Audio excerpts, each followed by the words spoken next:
ক্রীড়া প্রতিমন্ত্রী আমিনুল হক, আমাদের আমিনুল ভাই, তিনি কি ফাটাকেষ্ট মিঠুন চক্রবর্তী নাকি নায়ক ছবির অনিল কাপুর?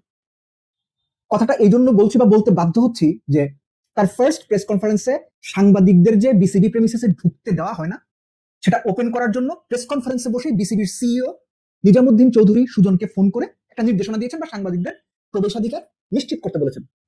গেল 24 ঘন্টায় এই বিষয়টা নিয়ে প্রচুর ট্রল দেখেছি, প্রচুর সমালোচনা দেখেছি, তাকে অনেকে ফাটাকেষ্টর সঙ্গে তুলনা করেছেন। আসলে ঘটনাটা কি, সেটার জন্য এই আলোচনাটা করতে বাধ্য হচ্ছি। কয়েকটা উদাহরণ দিচ্ছি আমি।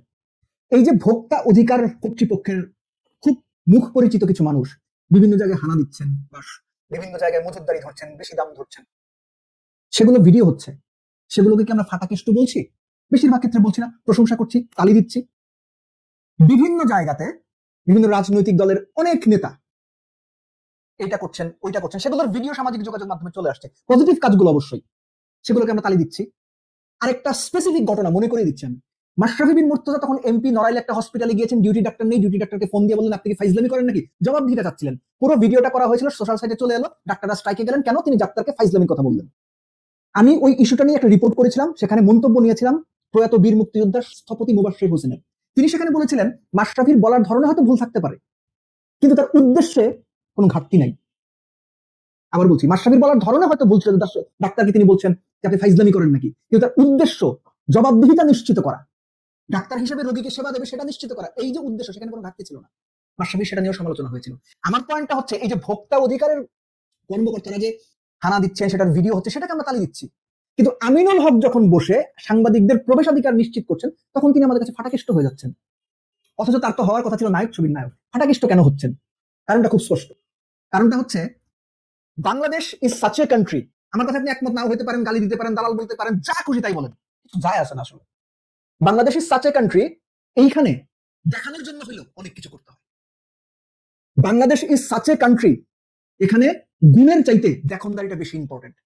Bangladesh is such a country, এইখানে অনেক সময় ফাটাকেষ্ট হয়ে সঠিক কাজটা নিশ্চিত করতে হয়। Bangladesh is such a country, যেখানে সঠিক কাজটা ঢোল পিটিয়ে বলতে হয়, নইলে সঠিক কাজটা আড়ালে পড়ে যায়, কেউ কোনোদিন মনেও করে না। This is the reality.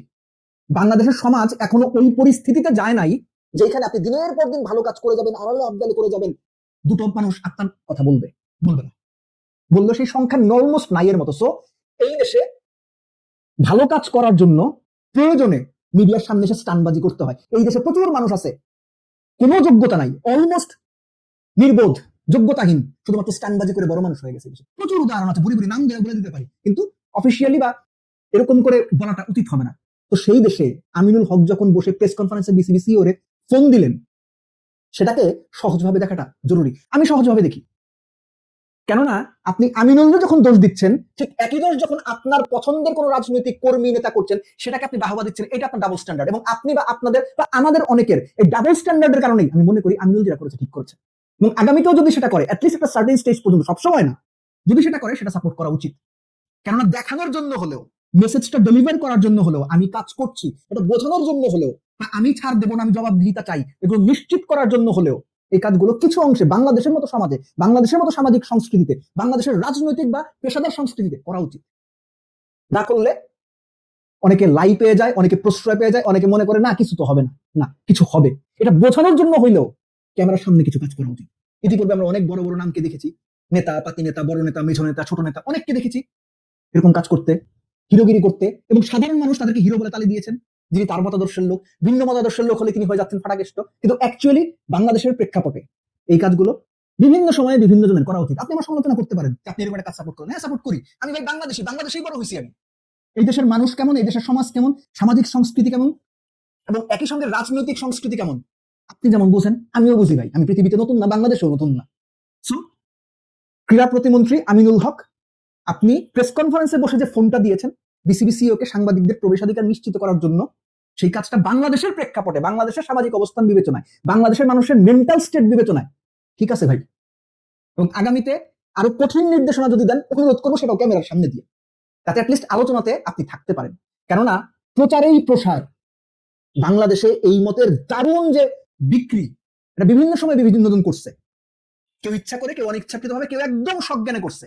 প্রচুর লোক দেখে আমি ভিডিও করে বেলায় গরিবকে সাহায্য করছে, চাল দিচ্ছে, ডাল দিচ্ছে, 500 টাকা দিচ্ছে, 1000 টাকা দিচ্ছে, দান করে সেটা কি ভিডিও করে ছাড়ার জিনিস? তারা ছাড়ছেন, সোশ্যাল সাইটে ছাড়ছেন, মিলিয়ন মিলিয়ন ভিউ। কে দেখছে, কে প্রশংসা করছে? আপনি, আমি দেখছি, আপনি, আমি প্রশংসা করছি। তখন সেটাকে আপনাদের আমাদের ফাটাকেষ্ট মনে হয় না, কিন্তু ওটাও যে স্টানবাজি, এটা বোঝার মতো আইকিউ হয়তো আমাদের বেশিরভাগের নাই। সো আপনি নিজের ডাবল স্ট্যান্ডার্ডটাকে ঠিক করেন। এই বাংলাদেশের সমাজে যা হয়, যা হচ্ছে, যে কোনো কিছুর সমালোচনা করার আগে দেখেন একই রকম ঘটনাকে আপনি প্রিভিয়াসলি কোনো সময়ে ডিফেন্ড করেছেন কিনা, কিংবা সেটার পক্ষে মত দিয়েছেন কিনা। যদি দিয়ে থাকেন তাহলে চুপ যান, চুপ হয়ে যান। আর যদি সেই সময় প্রতিবাদ করে থাকেন, আবারও প্রতিবাদ করেন। একই রকমের ঘটনার দুই রকম প্রতিবাদ, একই রকমের ঘটনার দুই রকম ন্যারেটিভ, একই রকমের ঘটনার দুই রকম ভাবে ব্যাখ্যা, এটা আপনার আমার পক্ষপাত। যারা করছেন তারা আপনাকে, আমাকে, আমাদের মানসিকতা, আমাদের চিন্তা জেনে বুঝেই করছেন। So let them do it.